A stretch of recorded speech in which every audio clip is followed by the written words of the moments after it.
So when is there a good time to play bad poker? Never. Never is the answer. Welcome to Bonesaw Poker. I'm Brad. Let's get into it. There's never a good time to play bad poker. Reducing mistakes in poker is important. When playing live low stakes, this is even more pronounced. Why is that?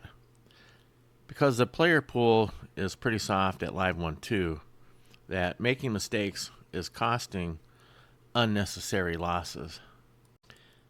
After losing a few pots from bad play, you're down a buy-in or more. You then pick up a stack, and we're at best back to even. We need to keep the losses down to bad beats and coolers with real hands.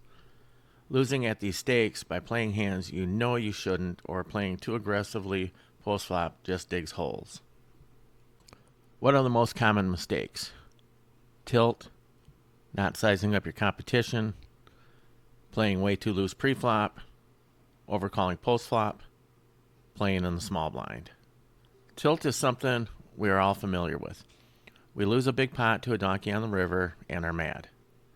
It's human nature to be upset about losing money, especially when we get it in good. There are books and videos out there on this. I have a video that I'll link in the description. I'm not going to spend a lot of time on this because if you have tilt issues, then you need to find resources to work on that. Not sizing up our competition. When you sit down at the table, it begins. Put everyone in the just fold category, link below, and then move them to just pay or aggro as time progresses. If you have your strategy and just plan on playing like a robot at low stakes, you are missing out on valuable information. If you're sizing up your opponents and realize that the other player in the pot with you only puts money in with the nuts or close to it, and you are calling his large bets with a weak hand, that's a mistake you should be avoiding. Learning player tendencies at live poker is helpful. Not doing so is a mistake. Playing too loose pre-flop. Right here is the reason that I'm making this video. Here we go again, learning from my mistakes at the table. This happened in my last session at the poker room. My daughter was at another table. She is up nice, and I'm down a bit from call folding. Can't seem to get anything going, but that's okay. That's poker. We decided we'd both quit when our big blind came around, then meet at the cage and go home. Here is where the mistake comes in. So early position bets $10. Next player calls, and it folds to me in the cutoff. I have queen of clubs, 5 of clubs. For me, this is a fold in this exact situation. By my strategy, this is just too loose of a call. You may disagree, and that's fine.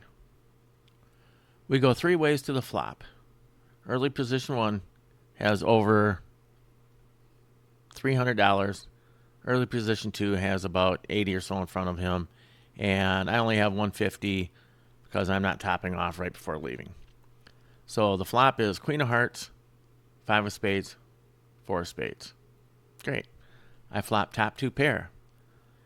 EP1 bets 20, and EP2 shoves. So I shove as well. Now this could be a second mistake. Maybe I just call here and get EP1 to go along. But as played, EP1 folds. We flip over our cards, and EP2 has king-queen off. He needs to hit a king or get runner-runner same card. Turn is an 8, and so is the river. My 2 pair is now counterfeit. So I lost a pot playing a hand that by my standards is a fold because I was leaving soon. This is a rookie mistake. Just because I was leaving soon doesn't mean it's time to play bad poker. Now, is this a big deal to lose $90? No, but it's the fact that I knowingly played bad. One of the things we should all be working on is to play our game the right way from start to finish. Overcalling post-flop. This is another leak, in my opinion. At low stakes, the hands go multi-way often. In a multi-way pot, calling too much post-flop is a leak. I would bet that if you could go back and analyze all your live hands, that you would see this. I'm not saying to fold more. I'm saying to see if a raise would be the best play. If not, then is it a call or fold? If you do this more often, you might cut out some unnecessary calls that are slowly draining your stack. Playing in the small blind. You are forever out of position post-flop. Even if you just play 10% fewer hands in the small blind than you do now, it will be saving you some money. Hopefully in the future, I won't be doing more videos about learning from my mistakes. But hey, I'm human. For Bonesaw Poker, I'm Brad.